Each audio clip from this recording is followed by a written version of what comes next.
This material is made available to you by or on behalf of the University of Melbourne under Section 113P of the Copyright Act 1968. It may be subject to copyright. For more information, visit the University Copyright website. Okay, next we have Debbie Lin. Debbie is a graduate from the Center of Quantum Technologies in Singapore and currently a postdoc at the University of Latvia. If Debbie had a useless superpower, it would be the ability to transform into a migratory bird. And Debbie, you have the floor. Thank you for the introduction. So today I would like to share with you this piece of drawing what I had with Andris Ambainis on a quantum algorithm for apprenticeship learning. So what is apprenticeship learning? In short, it's the task of learning from an expert. So it's actually learning in a setting where we can observe the expert performing a task and we try to imitate it. So this is practically useful in situations where it's hard to explicitly write down a reward function stating exactly how we want different desideratas to be traded off. So one example would be the task of driving, where we typically would want to trade off these different desiderata. For example, maybe we want to maintain a safe distance from other cars or stay away from curbs. And also maybe we want to maintain a reasonable speed on the road and so on. So if in this situation, we will want to define a reward function for the task of driving, we will have to assign weight vectors stating exactly how we want these different factors to trade off. So what this means in practice is that the reward function, we have to keep tweaking it until we find the desired behavior that we want. So this is a general concept of what apprenticeship learning is. And apprenticeship learning is actually closely related to reinforcement learning, and the interaction between a reinforcement learning agent with an environment can be modeled by a Markov decision process. In short, we call them MDPs. So a Markov decision process can be represented by a phi tuple consisting of a state space, which says like which state we are in, an action space that represents all possible actions that we probably can take, a reward function that maps a state action pair to some real value, a set of transition probabilities where this means the probability of transitioning to state S prime given that we are in a state S and we take action A. And lastly, we also have this discount factor gamma, which tells us how much the learning agent cares about rewards in the distant future relative to rewards in the immediate future. So in this case, for example, if gamma is close to 0, this means that the learning agent is completely myopic and is only interested in learning actions that maximizes rewards in the near future. So throughout this talk, I'll be using the notation MDP\R to denote an MDP without a reward function, meaning only a 4-tuple MDP. Another thing to know about MDPs is that it's a policy, which is a mapping from state to a probability distribution over possible actions. So what we have here, pi A given S, merely means the probability of choosing action A given that we are in a state S. Often, when the state action space is too large, we can approximate it using via linear function approximation using basic vectors, which we sometimes call feature vectors. So these feature vectors are essentially mappings from a state action pair to some length k binary string. Okay, so let's move on to the assumptions that we have in our work. We assume that we have entry access to a feature matrix whose rows correspond to the state action, whose rows correspond to the feature value of every possible state action pair. And each, the L2 norm of the feature vectors is upper bounded by 1. Next, we assume that the reward function is linear, and the absolute value of these rewards are bounded by 1. So in order for the previous assumption to hold, we have to assume that the true weight vector that defines the reward function has norm at most 1. Okay, so another thing that I would like to introduce is the feature expectation vector given in this form. So it is the expected total discounted feature value vector where the expectation is over all random sequence of states starting with the initial state being drawn from some distribution and actions being taken according to some policy pi. Okay, so here is the problem setting. We are assumed that we have access to demonstration by an expert. So mathematically, this means that we have access to some policy of the experts denoted by pi e. So having this access, we can estimate the expert's expectation feature given in this form using some Monte Carlo procedure. So now the problem is we want to find a policy that behaves as well as that of the expert on the unknown reward function.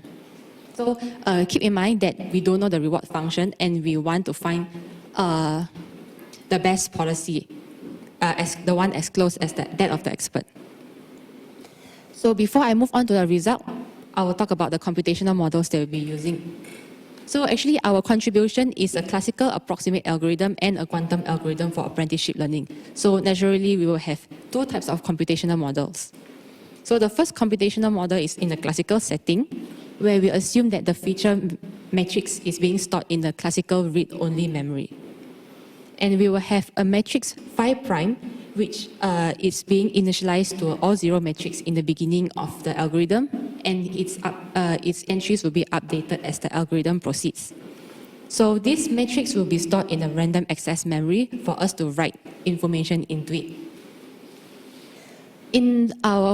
For our quantum algorithm, the computational model that we are using is the one proposed by this recent work by Jonathan Alcock and other authors. And I just want to point out that one of the co-authors in this work, Alessandro Longo, will be the next speaker after me. Okay, so the feature matrix will be stored in a quantum memory device, which allows us to read a whole vector efficiently. And then the matrix phi prime would be stored in a KP3, and this can be also updated efficiently via the quantum memory device. So if you have a question about KP3, you can ask me during the Q&A session. Okay, so now let's look at the apprenticeship learning algorithm. So this algorithm is actually designed based on an inverse reinforcement learning approach, where we try to recover the unknown reward function. So our work is actually based on this paper by Abil and Ng. The algorithm proceeds generally as follows. So initially, we'll try to obtain an estimate of the feature's expectation vector. And then we store our results in the matrix phi prime. The next few steps will continue until the algorithm terminates. So first, we try to obtain a policy for the MDP augmented with this reward function given by the product of the feature matrix and some weight vector W. So if we are in the first iteration, we won't have the weight W. So we can just pick a random policy for that. So after obtaining this policy, we will have to obtain an estimate of the feature expectation vector. And we store our result in the matrix. Next, we will find the weight vector by solving this optimization problem. And lastly, if we find an expectation vector which is close to that of the expert, the algorithm will terminate. Okay, so it was shown in this work that this is the number of iterations of the algorithm, and we found that actually this algorithm is robust to errors. So meaning that it can actually terminate with the same iteration complexity despite estimating despite if we carry out estimation on all of the steps mentioned previously. Okay, so the classical subroutines that we are using here is a support vector machine solver to find the weight vector W mentioned before. And then another one is a classical multivariate Monte Carlo estimation algorithm to find an estimate of the feature expectations. And lastly, a reinforcement learning algorithm to obtain the policy. So we perform per iteration runtime analysis. Here are the individual runtimes of the four subroutines that we are using. So as a reminder, K is the dimension of the feature vector, epsilon is the error, gamma is the discount factor, n is the number of iterations of the algorithm, S and A are the size of the state and action spaces respectively. So, as mentioned in the previous slide, this is the number of iterations, and plugging in everything together, we have this total runtime per iteration. For our quantum algorithm, we can conveniently use these subroutines, which are just quantum analogs of the classical subroutines. Okay, they basically carry out the same thing, just that they are faster by some quadratic factor. So we do the same thing. These are the individual runtimes for the quantum subroutines, the number of iterations of the algorithm, and lastly, plugging in everything together, we get this quantum runtime per iteration. So this brings me to the conclusion of our work. We here compare the runtime of the classical approximate algorithm and our quantum algorithm for apprenticeship learning. So we can see that our quantum algorithm is quadratically better than the classical approximate one in terms of the dimension of the feature vector k and the size of the action space A and also 1 minus gamma. However, it performs worse in terms of the error rate because of the support vector machine solver that we are using. So some future directions of our work would be to consider the setting in which the reward function is expressible as a non-linear function of the feature vector. So this is, I think, would be a more challenging part of the work. And also, it will be interesting to find some applications where our quantum algorithm can be used as a subroutine for learning problems. So one example would be the Hamiltonian learning problem, where known results in the literature can be used as the expert demonstrating the task, and we have to cleverly map like the problem parameters to the MDP parameters in order to learn some quantum systems. So that's all from me. Thank you.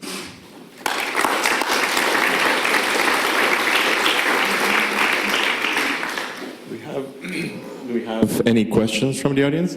We have one here in front of you, just right over. And I can do that. So you were talking about a quantum memory device at the beginning. Yes. What is the relation? Is this the quantum RAM, the QRAM introduced some years ago, or what is the relation with that? Sorry, can you repeat your question? So I was asking about the quantum device, the quantum memory device. What's that? Is the quantum RAM, the QRAM, introduced some years ago, and I mean, not really implementable device as far as I know. Yeah, actually about the implementability, the quantum memory device is a generalization of QRAM. So QRAM actually we are reading like 1 bit to one bit at a time, but QRAM is, this quantum memory device allows us to read like one whole vector. Regarding its implementability, I would say this QMD is more of a theoretical construction. So it's quite expensive to implement actually because it uses fan-out gates. And so, but because of the use of such gates, it allows us to, for theoretical purposes, have the convenience to achieve such speed-up. I think we have time for one more question. So it's to the left of the room. Okay. So my question is about comparison of the cost of the quantum and classical algorithm. So I think you are using state vector to estimate the cost of the quantum algorithm. And my question is it the right metric? Because eventually you want to run on real hardware. And then you need to have shots. So the real question is how many times you need to repeat the algorithm, so how many shots you need. So how does the shot number comes into the comparison? So you mean in the reinforcement learning subroutine part? Just the last slide, you showed the two costs. And the cost for the quantum, Yes. I don't see here a number of shots. So I'm asking if we would run it on real hardware, The number of shots.